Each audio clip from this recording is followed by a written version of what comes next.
Minds. And essentially, it's a task force where we're looking to have conversations that really matter, finding fresh insights into the small business entrepreneurial community, based on that expert understanding of people who are really in the thick of it, running and scaling businesses all over the UK.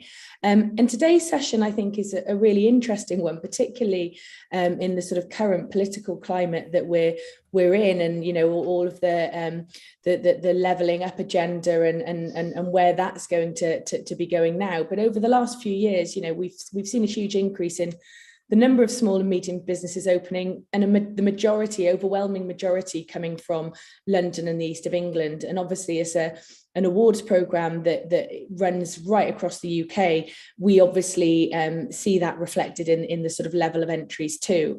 And in this session, our task force, we're going to investigate and talk about how SMEs in other regions can grow, and what resources and what help and support they need to do so. So I'm really lucky, and we're really lucky that we're joined by some incredible panelists and members of the Vodafone Disruptive Minds panel today. We've got the entrepreneur's godmother herself, Alison Edgar, Chris Kenner of Brand Advance, Lucy Cohen of Mazuma, and Sophie Milliken of the Moja Group, all entrepreneurs who are based all around the UK, or all around the world, actually, Chris, and you at the moment, but none of which call London their home. So what we want to do is really explore, what we need more of in the regions, and your own experiences. So I'm just going to sort of get straight in there, and in 2021 there were over 1 million SMEs in London, making it the region with the highest number of SMEs in the UK. I think before we start to look at your own regions, maybe let's look at why do we think that is, what makes London the appealing place to start a business. And Lucy, you're first on my screen, so I'm going to come to you first. I think it's the really obvious thing that's the capital, it's the UK capital. So when certainly when you've got and population density, so you've got this dense population in there with a lot of people from very diverse backgrounds who, when you just makes sense, isn't it? More people starting more businesses per capita, and you end up with this kind of glut in London. And then you get this self-perpetuating thing where, because there are more businesses there, more support goes into that, and so the cycle just kind of continues. But I think London, in terms of kind of the reason it's appealing for people starting a business or maybe going into that area, is it's a bit of a chicken and egg, isn't it? Well, everyone thinks in London, they've got all the transport infrastructure, it's relatively easy to get around there. It's also quite a central place, so if you're coming from other parts of the UK and you need a kind of central, easy to travel to place, we'll meet in London. It even happens to me. I live in Swansea. I'm 3 hours on a train from London, but occasionally if people are coming from all over the place, we go, we'll meet in London because we can all get there. So I think that's probably kind of central to why we get this kind of glut of businesses starting there. But it is this chicken and egg, and it's becomes very self-perpetuating. We're kind of stuck in a vicious cycle with it, and that's what we're talking about today needs to change. Absolutely. Sophie, I can see you agreeing there. Is there anything you'd like to add?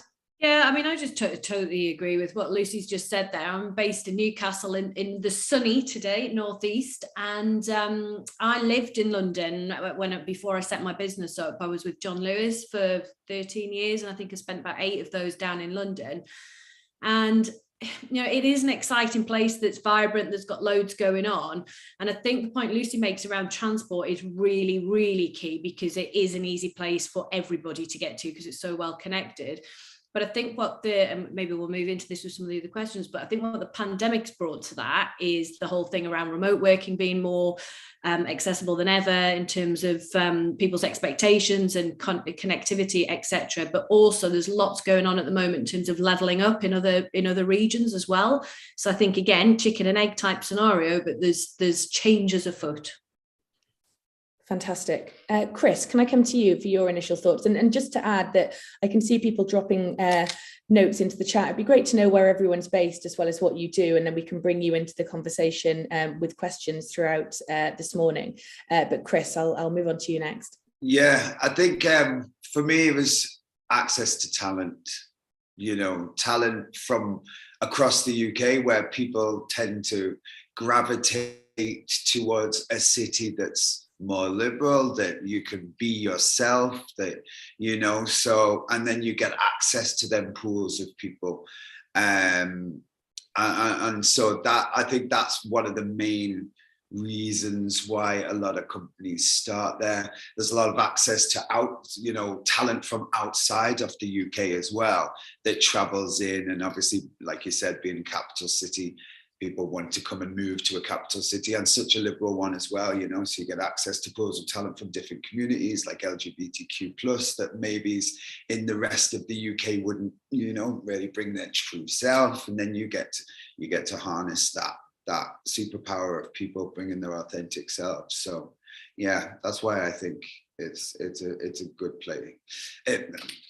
We're going to talk about why I think Manchester's a better place. But absolutely, I think it might turn into a lively discussion when we get to that point. Alison, last but by no means least, can I get your initial sort of opening thoughts? Yeah, interested. My son's in Manchester, so and he's not coming back. He's just graduated and he's got a job up there. So it's really nice to see that the talent are, you know, obviously the Northern Powerhouse do really well to try and move things further north. So they've done a great job specifically for women in business. I think there's been a great movement there. But what I would say is around how the businesses are supported. So I think it was 2016, they kind of decentralized the big pot of cash that was in London when they created the LEPs, the local enterprise partnerships, and the growth hubs. So I think there was a bit of a shift to try and regionalize the support. But to me, that had its positives and its negatives, because what happened, because it was decentralized, there's no standard of support. So it's a wee bit like the postcode lottery. So if you're in a grey area, you might get better access to funds, you might get better access to grants, you might get better business support, because when they were given their money in the 38 regions, there wasn't a plan that they were given to go around. And for me, it was a lot of a waste of time, because in 38 rooms within the country, there's 38 people going, what do you think we should do about a website? What do you think we should do about that? Some of the stuff was online, some of the stuff was face-to-face, and obviously this is pre-pandemic. But I think that it'll be interesting to see, like based on what's going on at the moment and the announcements at the moment, how that will affect business support around the country. So yeah, I'm watching this space. Yeah, absolutely. We certainly picked an interesting week for this one, didn't we? Okay, so as Chris sort of alluded to, we want to talk about the regions that you guys are all based in, and you know, why would you say your region's a great place to start and to grow and scale a business, and what help or what advantages do you think that you've received from being based where you're based? So Lucy, I'm going to come back to you on this one. Yeah, so I'm from South Wales. I grew up in Cardiff. Our business head office is in Bridgend, which is about 20 miles outside of Cardiff, and I actually now live in Swansea, which is a further 20 miles, so I'm sort of 40 miles out of Cardiff. And certainly when we started a business, we started a business where we started our business because that's where we lived, and we were 23, and so that was kind of that's the option available to us. But it also kind of transpired that it was a great place for talent. The Welsh government it has been and still is very supportive of startup businesses. There's a big startup community in South Wales. And we genuinely looked when we kind of went through expansion at Mazuma and needing kind of headcount, where do we go? And it was kind of a toss up between Norfolk and South Wales and Bridgend won out because of the talent pool, because we had people coming through with the right qualifications from colleges and universities who we could use that talent pool. Post-pandemic, we're seeing quite an interesting shift in that London does seem to a certain extent, be experiencing a little bit of a brain drain. So specifically in tech, we've got a very vibrant technology cohort in South Wales with the likes of Starling and people like that having their HQ here, us, who have transitioned into technology.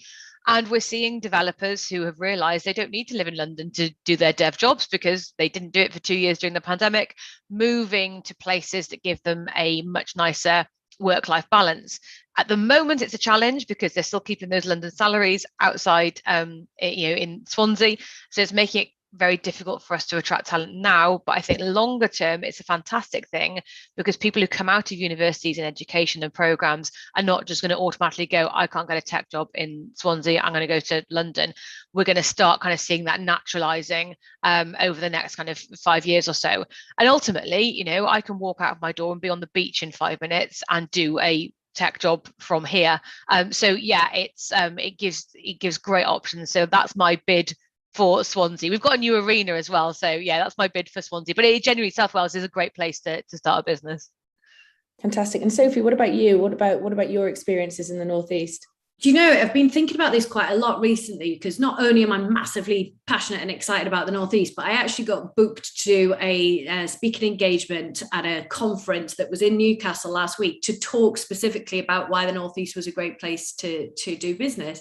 So it really got me reflecting on all the things. And I actually put a LinkedIn post out about it in preparation, maybe 2 months before I did the talk. And I got so many brilliant answers. And the theme with all of those answers was around the people. And I think, and we probably all feel the same way about our own regions, but, you know, in Newcastle and the Northeast, people are so friendly, and it's, you know, we're known for being a friendly region. But I think it's that link with being friendly, but also hugely supportive. So when I moved back to Newcastle, having been in London and set up my first business, I didn't have a clue about where to go and where I could get support, or what the hell I was doing, if I'm being honest. So I used to just go out to various networking things and start to grow my own network. And if someone didn't know the answer to something, they knew someone that did, and they would connect you. And people were very genuine and very supportive. And that's all I've known in the whole time that I've done business here. So for me, it's absolutely about the people and the networking. Great. Chris, I'd love to hear your pitch for Manchester.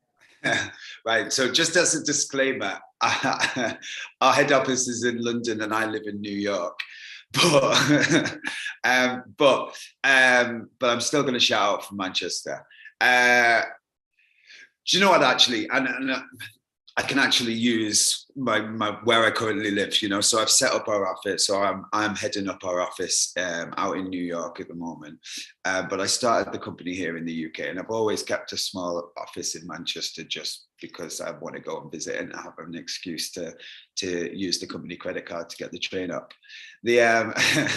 But also wherever I've gone in the world, so working in London and you know, building the company up over the last few years and then moving out to the US, the Northern accent is believed. So like I go into meetings in New York and it doesn't matter who we're against, they always believe that we're going to do what we said we're going to do, and that it's a more honest, you know, response to the questions. Now, obviously, there can be a lie behind the accent, but it's nice that, you know, something that as I grew up in children's homes, and I was in Sunderland for quite a while. I went to school in Washington,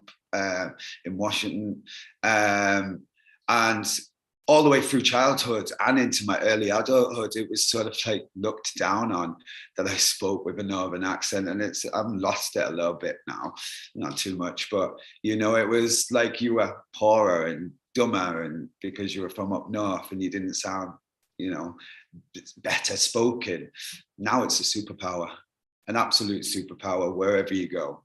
You know, that you're brought up quite straight-laced, and you know, a spade is a spade and a bucket's a bucket. And I think it's, you know, you can say that for a lot of the regions, whether it's Wales, whether it's Scotland, whether it's my partner's from Glenrothes, and it's very much like that there as well. So yeah, I think for me, that's probably what I would say is the superpower of, you know, the regions, is the honesty, and that comes from the people as well, you know, like you were saying, and the willingness to help and the willingness to talk as well. You know, you can live in London, a city of 9 million people, and no one can ever speak to you on your commute for 5 years. Do you know what I mean? But you go to Manchester, and if you don't speak to people, they think you're weird, you know, like, so yeah, that's my shout out for the regions, is, you know, there's a lot more engagement, and yeah. So it definitely seems to be that there's a real common thread around people. Alison, just before I come to you, I want to say that Gavin has said in the chat that you're so right, but he actually thinks that it's far worse than 38 regional LEPs. That he says the landscape across the UK is a massive, confusing mess. So I'm sure that that's something that we will get on to discussing a little bit more. But I'd love to get your pitch for your region, Alison. Yeah, I confuse everybody, Luke, because you would think that I was based in Scotland, wouldn't you? Because my accent, believe it or not, I left Scotland when I was 19, but I do think having an accent is a benefit in business. And it's interesting. I did Radio 5 Live with a girl called Grace Pritchard, who was from the Northeast, and we were talking about meritocracy. And the fact that a lot of the time, that because we have got an accent, specifically in London, you're looked down on as if you aren't as clever or as bright, and actually I think it's taken that and flipping it on its head and using it as a superpower. So despite having a Scottish accent, I'm based in the southwest. So my kind of stomping ground is Bristol, really. And if we look, in the sort of statistics that we had a look at beforehand, Bristol and Manchester are really coming up the ranks as far as desirable cities to live, desirable cities to work in and start businesses in. But it's even in the southwest, you've got that disparity of the geographics. So my region is Swindon and Wiltshire. And honestly, it's a bit like the land that time forgot. I mean, it just, and again, I've worked with the LEP and the Growth Hub to try and look at why are not as many people starting businesses in Swindon and Wiltshire as they are, like even in Bath or in Bristol. And again, coming back to what Lucy was saying, you've obviously got more capita, it's more densely populated, it's a city, there's no, although Salisbury is a city, it's just, as a county, as an area, you've got the Salisbury Plain, so it sort of splits into two.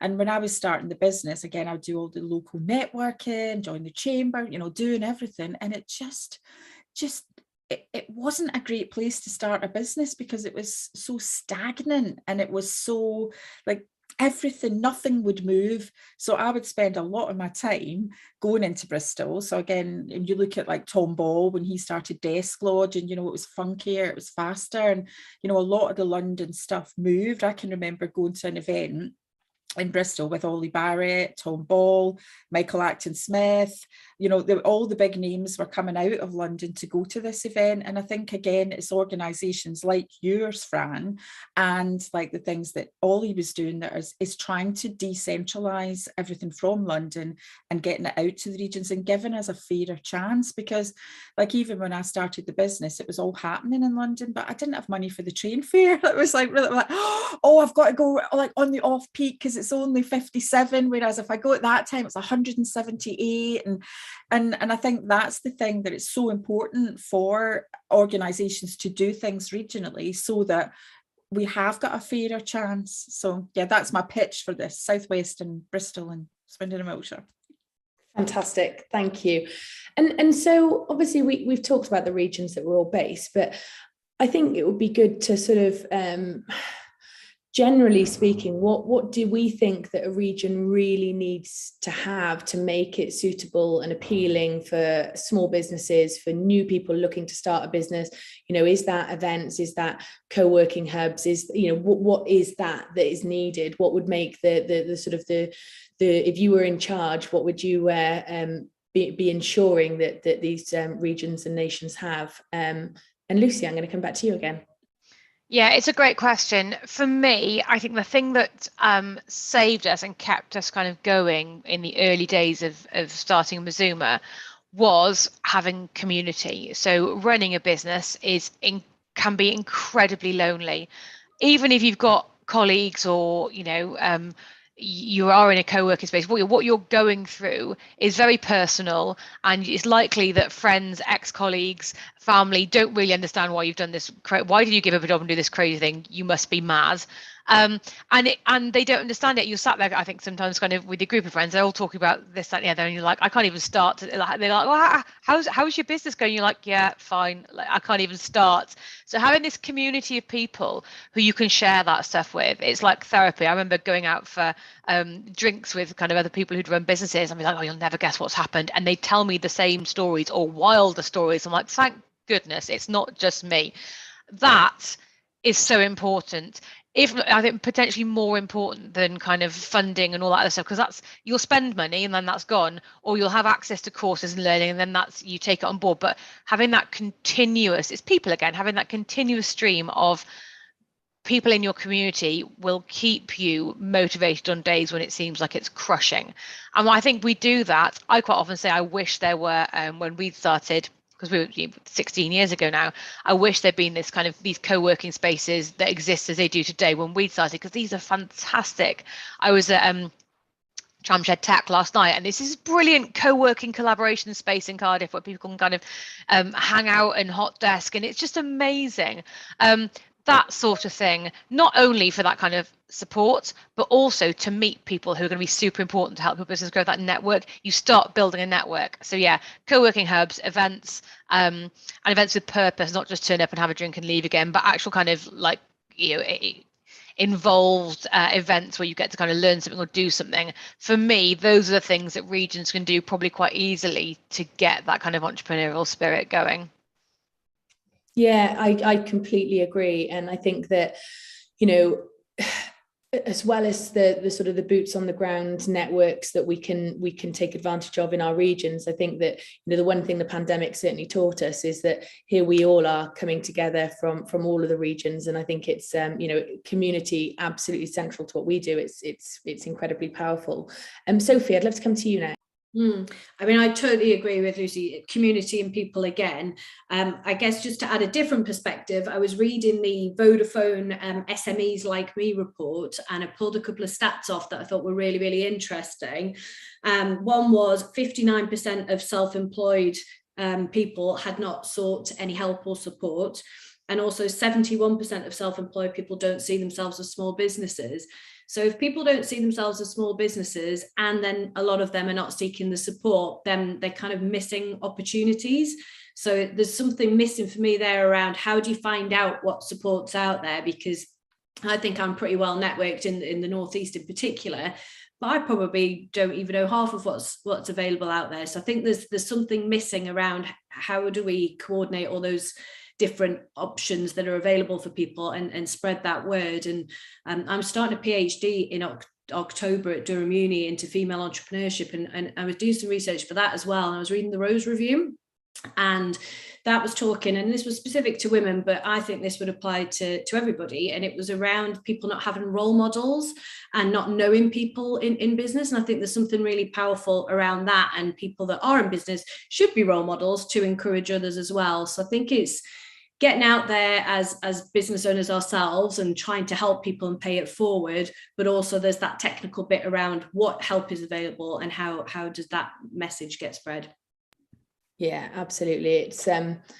It's easy to get lost in the signposting for support, isn't it? There seems to, you know, you land on one website and it tells you to go somewhere else, and that link's expired, and who do you get in touch with for this, that, and the other? And I think again that boils down to that community, because if you've got people that have been through and jumped over those hurdles before, they can help other people not come across the same mistakes. Chris. Okay, you asked, so I'm not going to hold that. The government can do more, a whole lot more. You know, maybe not sack the levelling up person and get someone good in the job next. That can make sure that we've got access to funding, that there's government subsidised co-working spaces. You know, we seem to have pulled out a whole lot of money out of this money tree for COVID and stuff like that. So there are pockets around, you know, it seems to be found down the back of sofas when it's needed. So maybe we can go and find some to help, you know, small businesses in the regions, because this train that's going to get us all everywhere is going to take another 50 years, I'm sure. Like, my God, they've only just opened the Elizabeth line last week. So it's going to take a while, you know, we all know it, honestly, it really is. So, but there's stuff that can happen straight away that could be funded, you know, even into side projects like this, you know, this is with yous and with Vodafone, but there could be one with the government that links, you know, Great British entrepreneurs. Look at me, I'm like getting you more business here. Great British entrepreneurs with, you know, with central government, with local government as well. And also more from in London being sent out of London. You know, a lot of the time these what would you call them, schemes, etc., are, oh no, use the money that we've already given you up in Manchester or in Cardiff, or, you know, that we've given to the Welsh government. Well, actually, there's a whole load of money being made, you know, down here. And as business grows here, we need to level up. You're going to have to sort of help. And I don't feel like, and I'm not the most, you know, up to date politically, but I'm definitely, you know, I've grown a company in 3 years to over 100 people and expanded into different countries in Europe and in the US. So I've had, you know, I've been getting myself involved in as much as I can, and the help really isn't there. I never felt it. I always felt like I had to come to London because I was never going to build a business with 160 people staying in Manchester, you know, and that doesn't mean that it hasn't been done. It has been done. I'm just saying my experience or even my lack, you know, my, let's say it truthfully, my underprivilege of not going to uni and not getting to meet people, you know, of coming straight from care to the army and then deciding I was going to start a business. I struggled on where do you go and what the help was. And because I hadn't been to uni, there was a lot of help that wasn't available to me. You know, oh, this is for graduates to start businesses. This is, I think the most I could get was the Prince's Trust, and they'd give me 500 quid. And so like, yeah, no, there's no point. It'll cost me that to get to you. So, you know, I think there could be more done, and especially for underprivileged communities as well. You know, there's a large percentage of the new companies registered at Companies House have been registered by someone classified as non-white, you know, but the help doesn't necessarily go to that. To them communities. So I think it'd be good for the regions to sort of look at that as well. Not just look at it as a region, but how can we help underrepresented there as well? Because yeah, you can unleash some superpower in the regions, and the regions have, as much as London, a lot of the regions have a lot of different communities, untapped potential in the communities, you know, whether it's Indian and Pakistani communities. They can do more than, you know, open a shop. They can build big international businesses for this country. So yeah. I think, I'm sorry, I can't remember if it was Lucy or Sophie that mentioned it, but I think that role models is so important. And it was one of the, you know, obviously I'm based in Cardiff, so Lucy, I'm sort of 40 miles up the road from you. And when we were building the Great British Entrepreneur Awards, one of our main, you know, drivers for taking it out into the regions was that sort of feeling of, why does everything happen in London? And obviously we've had quite a turbulent couple of years in terms of events in having to re-engineer how we do things because there was a pandemic and all of that. But I think that creating those role models, creating those examples that people can see, you know, live down the road from them, they're not in that sort of faraway magical land called London, which if you're an 18-year-old, you know, starting to think about setting up a business and you're based 4 hours outside of London, you know, it can be quite scary and quite daunting. But, you know, if there's someone you might have walked past on the street or went to the same school as you, I think we can really tell those stories. And, you know, certainly from our point of view, we feel a huge responsibility to do that, because when we do it, when those people win awards or become finalists, the next year we find that people found us because of that person, because they saw someone that they can relate to or that they can, you know, identify with, and it's powerful. It's exceptionally powerful. Alison, sorry, I didn't mean to hog the mic there. I'd love to get your thoughts on you know, what you think we need more of in the regions.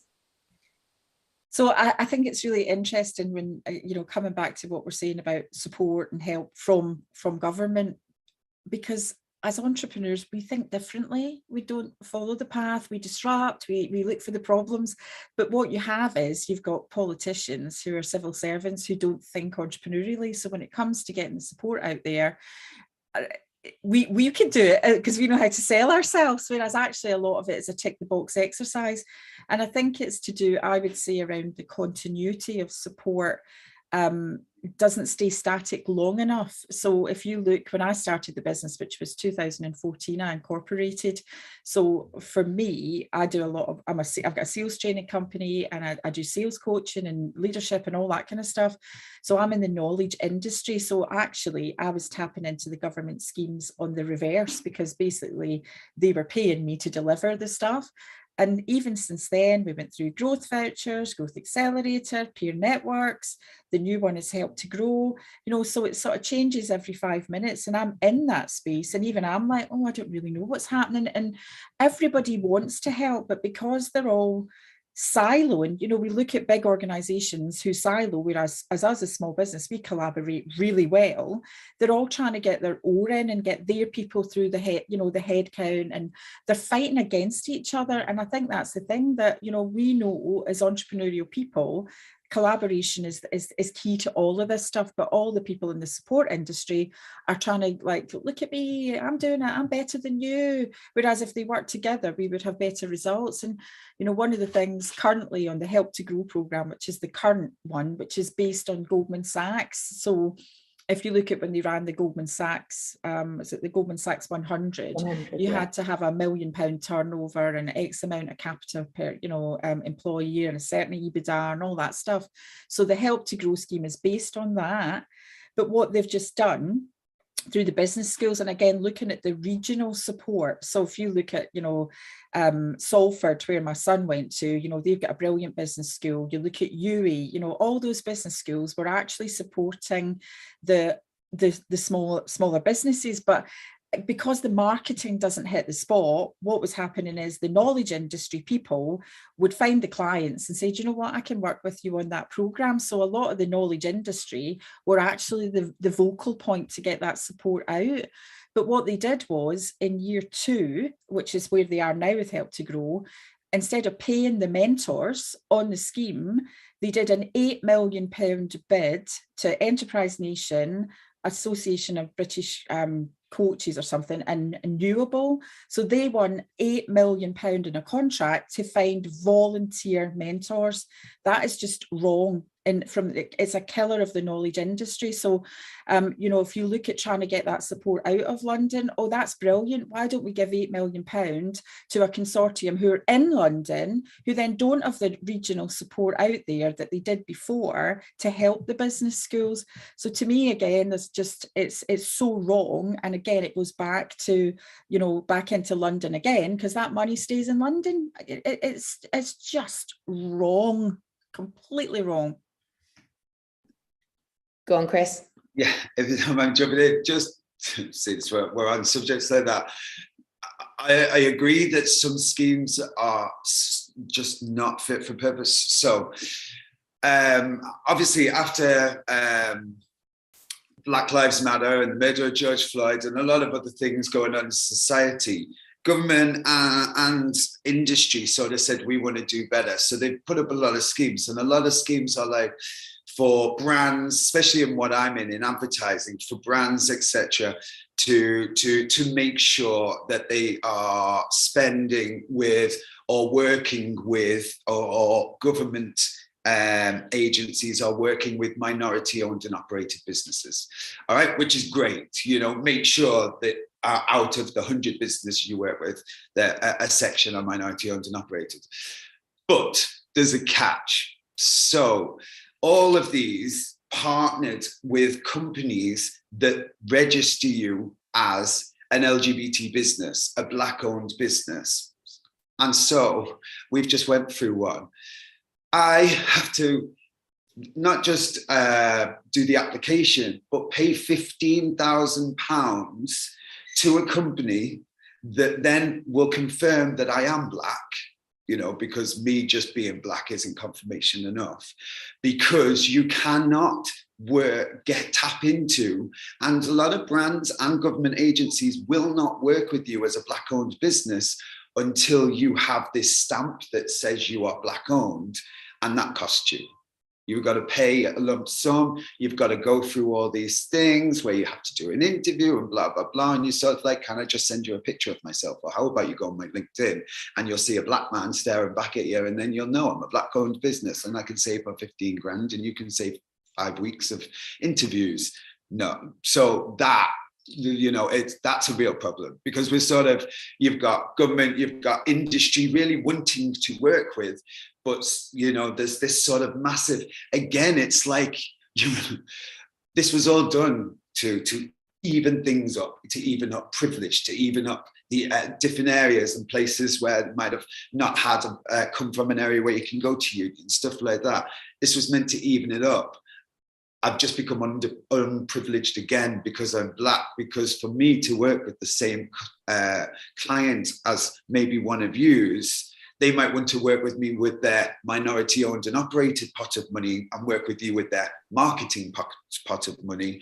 I have to pay 15 grand for the privilege for them to work with me in their minority, because I have to get a registration that says I'm black. That's shocking. I was going to, if you don't mind, Chris, I'm going to hop in and say that I think it's it speaks to this kind of lack of recognition, and Alison spoke to it as well, this lack of recognition of just the barriers of entry of getting to London, if we call it getting to London, if you like. And it's by no means the same thing, but back in the day when we were kind of being encouraged to going up into London, we couldn't afford the train because it's so expensive. I remember we paid, it was about £3 to go up on the megabus, which took about 8 hours from Southwest. Oh, like it took about 8 hours. And so you're getting to, if you think about the difference, and this is this kind of like privilege, isn't it, about being privileged, but it's about like just not having any barriers to get to the start line. If I was going to pitch at an event, because of course I'm not staying overnight because I can't afford the hotel, I spent 8 hours on a megabus getting there. I'm not turning up that pitch fresh and feeling brilliant because all I've had to do is hop on a quick tube or jump in an Uber. But to get there, I'm getting there having done a day's work to get there, let alone the cost that you've just explained, Chris, which is just astounding. It's this, I think, a lack of, and complete lack of understanding, and what you said, Fran, about, Alison, about government ministers being, not entrepreneurs, not business people in that kind of scrappy bootstrapping phase, potentially having an opportunity with a leg up. I think that this, one of the problems we're going to face, and one of the ways to overcome this, is essentially there needs to be work with groups like GBEA, like Vodafone, people who are going to go in and go, right, you're not understanding these barriers to entry. Yeah, let's say there's £8 million to do this, but you're not understanding how that's not actually going to help people in real life. And what you just talked about, Chris, that's just shocking. Like, that's unbelievable. Incredible. The lack of awareness. I'm gobsmacked and stop talking now. Yeah, it's completely shocking. And it seems, we've got a comment in here from Kat Paler-Bent who says there are so many hoops that have to be jumped through, and we don't either have the resources or the time to get these registrations. It's exactly the same for disabled owned businesses. Another comment from Gavin saying what Chris is saying is shocking. Can we not collaborate to do something about this, to create an alternative accreditation system? So I think that there's certainly lots of things that we can do as a community, and that we can sort of look to advance. I've got a question in here from Anonymous. I'm from Coventry in the Midlands. What would the panel's advice be on getting in touch with entrepreneur communities and investors? What route would you advise on connecting with like-minded people in the region? Has anyone got any advice there for if you're not already part of these existing networks, what you would go out and look for, and how you would get involved? Eventbrite. Honestly, I did it when I got to New York. I was like, I've got no friends. And I wanted to meet people, and like it works the same in the UK. literally scan Eventbrite. Like, don't get me wrong, you will turn up to some places where it's a big hall and there's 3 people and a couple of cookies, and you're like, okay, this wasn't what it was built. But also you'll find the good ones as well, or you'll find that'll be the first step into where the actual good ones, you know, the good networking ones are. That one's a really good one. Investment. Do you know what? I can post it to you. I've got this link that basically is every region, and it's in the UK and across Europe as well, and just gives you lists of all the investment places, etc. So, and LinkedIn. Do you know what? I don't think we give LinkedIn credit enough. Like, I don't know if I'd have a company if it wasn't for LinkedIn, because that's how I stalked my next client. And do you know what I mean? Or how I've found staff, or how I've, you know, understood what everyone else is doing and went, oh, they're doing it better than us, let's do this. You know, like I'm glued to it. It's literally like attached to my arm on LinkedIn all the time. And it's got that clever scanny thing when you meet people at events where you can just tap and go, you know. So yeah, LinkedIn, I'll share that list with Fran and she can share it with everybody. And Eventbrite, they're mine. Brilliant. Anyone else got anything to add to that one? I'll jump in on that one, because really it should be the growth hub, and I think somebody also put that in the comments. Helen's put that as well. So that should be you would put in growth hub Coventry, and it'll bring up the one that's closest to you geographically. And what should happen is any events, any networking events, any free training events, everything should actually be on there. But I think it is interesting as well, looking at old style networking to new style networking. And I think this is something that I do see a big difference in the regions, that a lot of it is old school. So things like BNI or phone networking. So, and it's like, there's only one person around the table and you got to refer people. And I think that style of networking is just so dated. I think it is now much more contemporary. So if you look at things like Bristol, for example, the co-working spaces will run their own networking events. And I think those tend to be more, again, and that whole word entrepreneurship and entrepreneurial, like it comes in different shapes and sizes, doesn't it? Because if you look at the old traditional networking, it would be a lot of your trades guys, or somebody that does marketing, or somebody that writes wills, or whereas now in the co-work spaces, it tends to be, in my opinion, a bit more funky, a bit more on point, a bit trendier. And coming back to what Lucy was saying earlier, that I describe entrepreneurship as being the loneliest planet in the world. And like, part of the reason I adore GBEA is we've created our own little ecosystem. So I think the year that I won the prize was 2014 or 15. And I still, Ben Towers, Simon Crowther, Ali Shadrack and myself, we are our cheerleaders. And, you know, on a bad day, we're there with the hankies. And I think the great thing, we all met in London, we're all over the country. But if you meet somebody in your region, actually you build a stronger bond because you can see them face to face. So I think that would be my sort of top tip, the growth hub, but also have a look at the co-working spaces, because they tend to have quite on point networking sessions. Fantastic. Just to jump in there, I totally, you've had some great ideas there from Chris and Alison, and I think the key with wherever you find your people, your tribe, is to nurture those relationships. So if you click with someone, it's a bit like dating, isn't it? When you go to these networking things, sometimes you just click with someone, and it's then how you keep in touch with them. Because I met a really diverse group of women at a women's specific networking event in Newcastle, and we set up like a messenger group chat years ago. And at first it was very professional, chucking in challenges and celebrating and stuff. And then now, you know, years later, we're really good mates, and we were there to sort of cheer each other on when we want to celebrate things, but to pick each other up when those days are bad as well. So it's making sure that you do those follow-ups, and you do add them on LinkedIn or wherever it may be, and nurture those relationships. They're massive. Yeah, absolutely. I mean, I feel fortunate enough to call all of you on this call friends that I would very happily have a glass of wine with. Chris is a dangerous one to have a glass of wine with, though. I know it always goes too far with Chris, especially when it's in New York, when he hasn't found his tribe there yet. But I think there's some really great answers. And just to add that Helen Ashby put in there in response to that question and the answer of Eventbrite, she urges people to contact their council, Growth Hub, as Alison said, and also look at Meetup, which is a sort of a equivalent of Eventbrite and is a really good option. Really conscious that time is sort of running away with us. It's quite a big question next. You know, where do we think the responsibility of business and entrepreneurial growth lies in each region, and you know, does that, where the responsibility lies currently, does that need changing, and how are we gonna do that? Lucy, back to you again.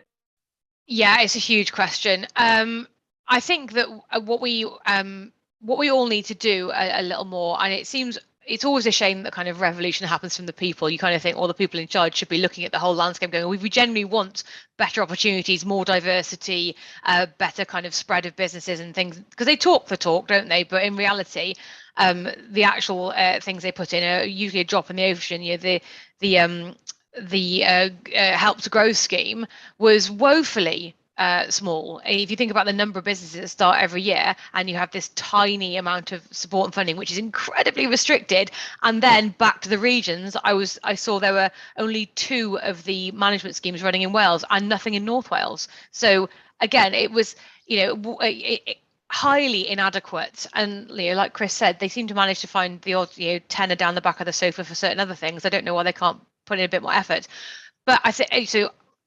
You know, revolution, let's revolt, and let's do something. And I think it's about holding the people who are supposed to be leading our regions, government, holding them to account and going, we want better things here, we deserve better things here. What are you going to do about it? I'm happy to help you. I'll give you my time for free. I will advise and I'll do it. And those of us who do have a profile to take that step and go, I'm happy to consult, I'm happy to help. But what I don't want this is to be a photo op, talking shop, nice LinkedIn post for you, shaky hand, look what I'm doing for small businesses, and then nothing meaningful happens, nothing of substance happens afterwards. So I think we have to do more to hold people to account and to say, look, yeah, it's great that you've done this Help to Grow scheme, but actually it's a bit rubbish, isn't it? What else are you doing? Give me something else. It's not good enough. And to not be scared to do that for fear of being ruled out of further opportunities or funding, or not being asked back into that room again. I like to think I've got to a stage in my career where I can speak the truth. If they decide not to invite me back into the room again, well, so be it. So I think all of us, if we go into it without that fear, then people who know me are like, yeah, that sounds like Lucy. Then we're going to be able to hold people to account. And I think that's stage 1, is making people accountable for taking the responsibility for this, for the good of all. Yeah, I think that sounds like everyone on the call, which is why we've got you here, without doubt. Sophie, can I come to you next and see what you'd add to that? Yeah, I love what Lucy's just said there. And I think I just wrote down there, it's not to be scared. And I think as entrepreneurs, you know, we're all familiar with taking risks and putting ourselves out there in all sorts of situations. So I think, you know, we absolutely need to be championing things, holding people to account, looking for opportunities to collaborate and make things happen. Chris? I'm going to turn it back on us a bit. You know, we live a life of privilege because we've, you know, managed to carve our own success. It's up to us now to pass that on, you know, in mentorships, reverse mentoring, investing a little bit of our own, you know, time, money, effort, companies' time, money and effort into the regions, into up and coming entrepreneurs, or even just sticking our foot in the door and not letting it close behind us so that other people can come and, you know, can see. And like you said as well, seeing, letting ourselves be seen. You know, I'm not saying everybody needs to be gobby like me, like literally gets column inches just for gobbing off. But like, I've got a 17-year-old mixed-race son. He now gets to see his dad being a CEO, you know, and all of his mates as well in school, and get to see, you know, a black dad being a CEO. And so they can now think, well, I can be that, you know, because I didn't bloody see one, not once. I can't even remember one that I ever seen, and I still struggle in my industry to see too many now, especially out black gay CEOs. So yeah, I think it's for us to also, you know, do our bit. And I know it's hard. We've got a hard job. We've got to bring up our kids. We've got to run a company. I'm forever traveling. Spend more time sat on planes than anything else. But, you know, I think it's still my duty to make sure that, because otherwise I don't deserve the privilege. I don't deserve it. Why would we? It's not just, the world isn't here just for us to enrich ourselves. It's here for us to enjoy, but also to pass it on to others as well. What an incredible answer. Alison. Oh, how do you follow that one, Chris? I think it is, but I mean, I can remember speaking at an event which was for young girls. So again, I give a lot of my time back, as you know, I work with a lot of the young entrepreneurs, and I think it's lift as you climb. But I think also as entrepreneurial people, you don't actually wait for anybody to give you that information. You're on there looking for it. What can I get? What can I do? You know, you're looking for everything you can. So I think entrepreneurial people will actually find what they want. They shouldn't be waiting for somebody to give them. But I am absolutely laughing my head off at Lucy's point, because I'm actually on, or I was on, the governance panel for the Growth Hub, right? And it was full of civil servants, and I was the only person that ran a business. So every single time when they're going, I think we'll do this, I think we'll do that, I said, well, what does your business plan say then? What have you put in the budget for that? Why are we doing that? Well, we haven't got a business plan. I went, you've been given a shed load of money and you're just like using this like the land that time forgot. You don't have a plan. Lucy, the invites stopped coming to the meetings after a couple of years, and I sent a message and said,